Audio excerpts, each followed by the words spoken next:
gagal dan mengapa orang berhasil? Ada 3 hal.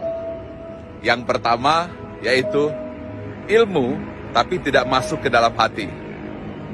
Yang kedua, ilmu tapi tidak saling melengkapi.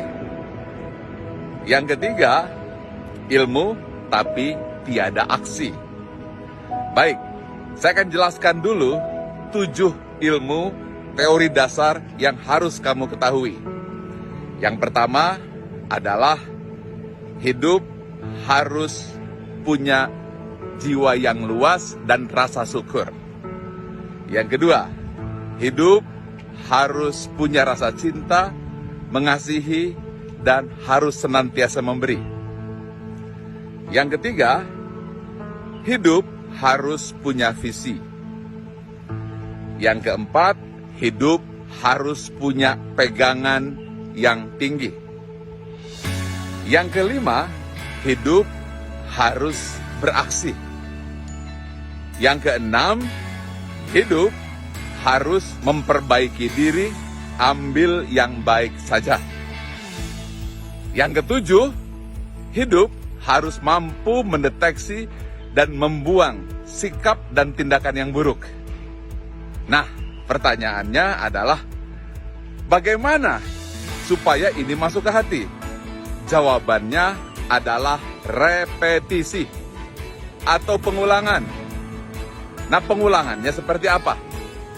Saya akan berikan kepada Anda 7 ayat yang harus dibaca berulang-ulang dan masukkan ke dalam hati agar bisa menjadi aksi.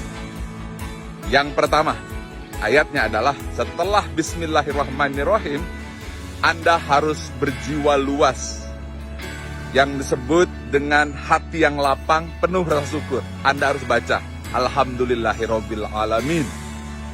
Yang kedua, hati penuh cinta, senantiasa memberi. Anda harus membaca Ar-Rahmanir-Rahim. Yang ketiga, visioner, bukan hanya dunia sampai akhirat. Anda harus ucapkan Maliki Yaumiddin. Yang keempat, Anda harus punya integritas, komitmen kepada yang maha tinggi. Bacaannya, Iyyaka na'budu wa iyyaka nasta'in. Yang kelima, Anda harus action, jangan hanya teori. Lakukan dengan sepenuh jiwa. Ucapkan dari dalam suara perut. Ucapkan, Ihdinas sirotol mustaqim. Yang keenam, Anda harus senantiasa evaluasi diri. Mana hal-hal yang baik, seperti Kaizen, ambil yang baik, buang yang buruk. Yang baiknya, ucapkan, Sirotol ladzina an'amta alaihim. Nah, yang terakhir, yang buruk-buruknya buang. Jangan diulang-ulang lagi. Bacaannya, Ghairil maghdubi alaihim waladhdallin. Amin. Baca berulang-ulang, khususnya dalam sholat. Tetapi, supaya menjadi aksi, jangan hanya di mulut, jangan hanya lisan, tapi dengan gerak. Itulah mengapa Anda harus berdiri, ruku, dan sujud, serta gerakan dalam sholat. Artinya, kata-kata harus dikombinasikan dengan tindakan. Maka dengan ini, Anda paham mengapa gerak, kata, dan fokus yang diulang-ulang akan melahirkan kekuatan sejati.